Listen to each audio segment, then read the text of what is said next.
I've always been that type of person though, where, you know, even if you could translate this to just something domestic where, oh, there's mice in the garden. You know, okay, how do we deal with this? You know, it's just that kind of problem solving, I guess, attitude. So in terms of making conscious steps forward, there is that ambition to want to go bigger and bolder, but at the same time, I think it kind of just naturally happens until you choose for it to not. But creatively, I've always just kind of looked at, hey, that sounds fun, let's just do that. And then you realise, oh, hang on, I've just said yes to this many sort of obstacles to overcome. But that's just part of the parcel of making a film, really. It's just we were very lucky. In the payday, we were able to control a lot, and we still consciously tried to make it as much as about one location as we could. Smallish cast. But then as you start making it, you realise, we can do a little bit more. We can push a little bit more.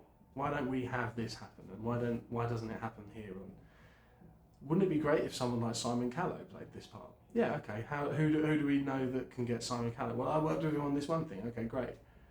And then Simon says, well, I'd like to work for 2 days rather than just a 1 day because he doesn't want to do too much. And it's like, that's a really good call, actually. So before you know it, external factors kind of create more for you to have to just jump over.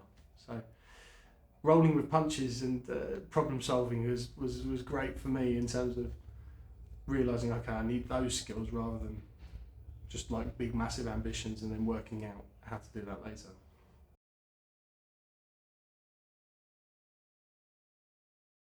It could only be done for a certain amount of money. And I kind of I've come from that school of, well, let's see what we can do. You know, the worst, we don't release it. Do you know what I mean? But we can give it a good go. And then through people that just the production knew and the writers knew, we were able to find a props master and a vehicle provider that work on like movies like Fury. So I'm not joking. When on the first day when I walked out onto the field that we had hired, he was like, "Do you want a tank? I can get you a tank." And it's like, this is just bizarre. This is like a huge, this is just a toy, and it's just a toy shop.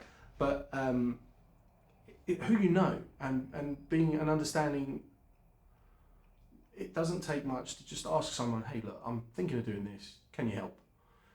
And so many people are scared to maybe just sort of ask that question. No. But if you do ask it, you'd be amazed at how many people want to help each other, because in that way you're offering an opportunity for someone to find a different level of success themselves.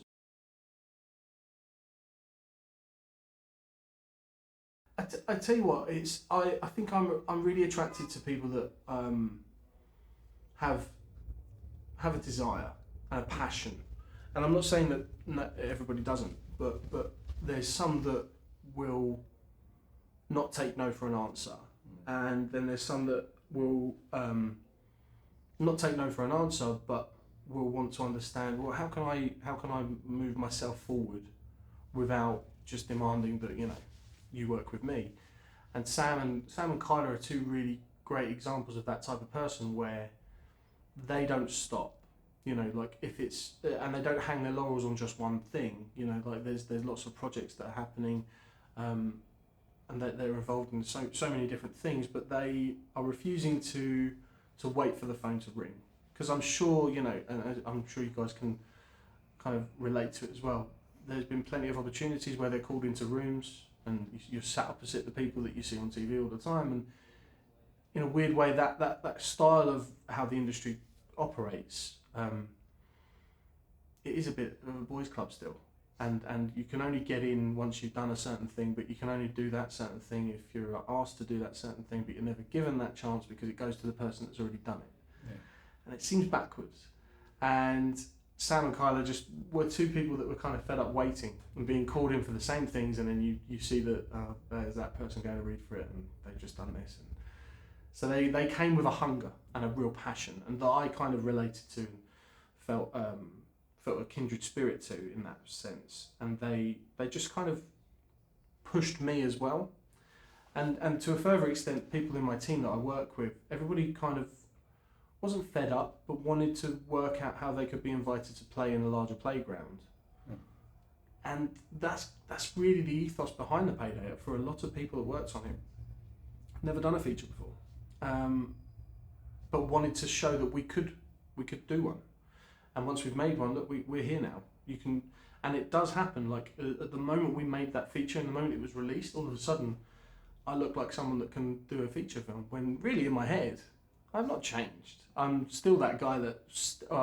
There's things that have happened since, and, and I've grown and learned from making that film. But as a person, it was like, well, I was here for 10 years. Do you know what I mean? Like, why did it take me having to make a film to suddenly be presented with opportunities to talk to others that think I can now make a film when I couldn't get even a seat at the table before? So it's a weird way that the industry works. But to answer your question in a really long roundabout way, you grow a fondness and a familiarity with people that you connect with and you get good results from. And I think it makes me calmer. It makes my approach to projects that I'm taking on. If there's someone that I know that's working on it, it doesn't mean that I'm never going to not work on something and Sam Benjamin must be the lead. Do you know what I mean? It's not. I'm not saying that, but what I'm saying is there's an encouragement level that comes just naturally from working with those people that I've kind of come up with, and I think it brings out a comfortable kind of approach to me just being open to pushing myself, because I know that I'm with trusted friends, and that's ultimately, I guess, what's happened is when you make a film, it's family. You spend an awful lot of time, even on a short film, there's an awful lot of time spent with people that you didn't know from the start, and you come out of it with great relationships, great friendships, and you know an awful lot about that person that perhaps even some of their friends don't know about, because you've had to sit on set with them for 10 hours, and that's really truly one of the magical things I think still about making films, is that you spend an awful lot of time with people and you suddenly develop this relationship with someone that you never knew, and these people are my family, so why wouldn't I kind of want to sort of bring them along on the next one, and then invite more people to become my family, and vice versa, and I'm very fortunate that those relationships have grown into great friendships now. I get invited to weddings, and there's all sorts to sort of take from that outside of the industry. But yeah, as a team building kind of mechanism, I guess there is that kind of fondness to work with those that I've worked with before. It imbues confidence, so it's great.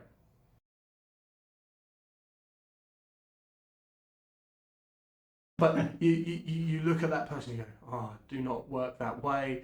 That person's got everything like so together. They've got it all worked out, and I just don't prepare that way. Do I prepare enough? Do I listen? I'm not listening enough, and you create a lot of noise. And then there's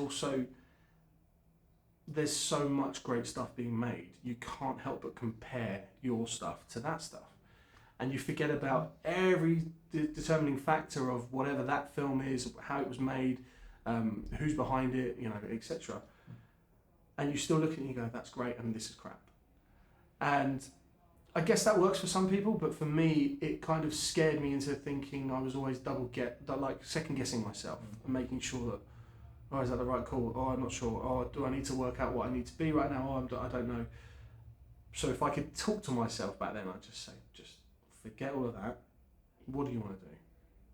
Just do it, because that's the best way to learn and grow, and just work it out as you go. And if you have to fail in front of so many people, you have to fail, and then you learn how to not do that again, or to at least not do it quite as bad again. and it just goes from there. So yeah, block out the noise.